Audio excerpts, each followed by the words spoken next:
Alright, so hi, I'm Maddie from Manila, and I am going to tell you about budgeting in the Philippines. Someone asked me, what can you do in the Philippines with 30,000 US dollars? And I guess the question is actually geared towards cost of living and how long you'll be able to survive here and what can you buy with it and all that jazz. So if you're planning to relocate to the Philippines and you have $30,000, this video is for you. Alright, so first of all, 30,000 US dollars, if you convert that to Philippine peso, that would be 1.7 million pesos. And that is using the current conversion, which is 1 is to 56.80 pesos. Okay, so let's start with how you want to start your life here in the Philippines. So when you go here, of course, you will be looking for an apartment. And if you're looking for a condo, which is furnished, you are looking at about 20 to 30,000 pesos per month.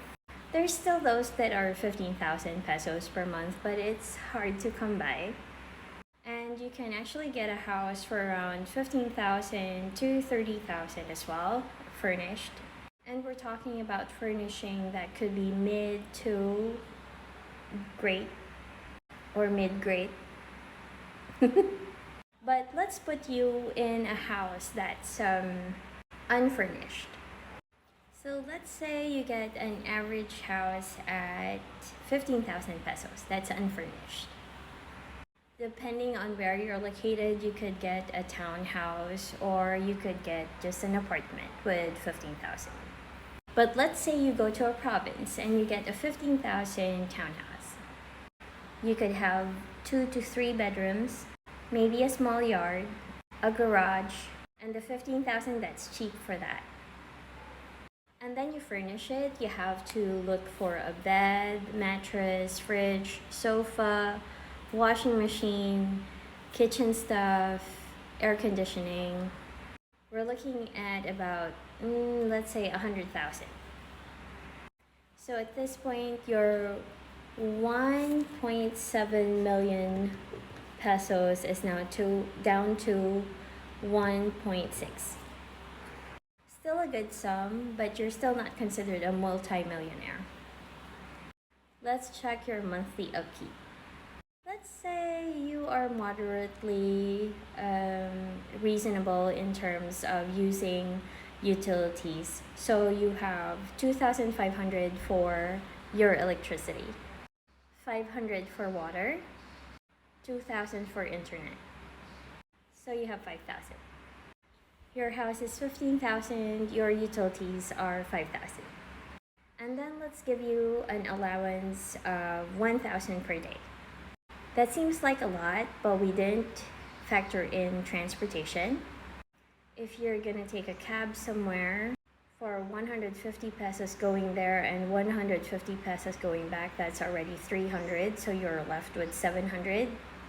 If you're gonna eat out, a meal would probably be like 100 to 200 to 300, depending on how much you eat. If you're gonna get a manicure, pedicure, facial, that would be around 200 for a manicure, 200 for a pedicure, facial would be 500. I hope you don't do it every day. If you're gonna buy cereal from the grocery, you're not gonna buy it every day, but you could use that for your breakfast every day. So yeah, and so on it goes. So I'm giving you 1,000 per day. So you have 30,000 for the month. Plus your utilities in your house, you got 50,000. So if you're gonna live like that with no income or investments, no businesses, nothing like that, no other source of income, we are looking at 2 years and 8 months. So you can survive with 30,000 US dollars in the Philippines for 2 years and 8 months. And this is a realistic amount.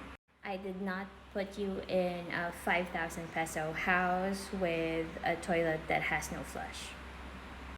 If with that budget you also wanna, let's say, buy a car, The cheapest vehicle that I think still looks great is the Toyota Rice, which is at 900,000.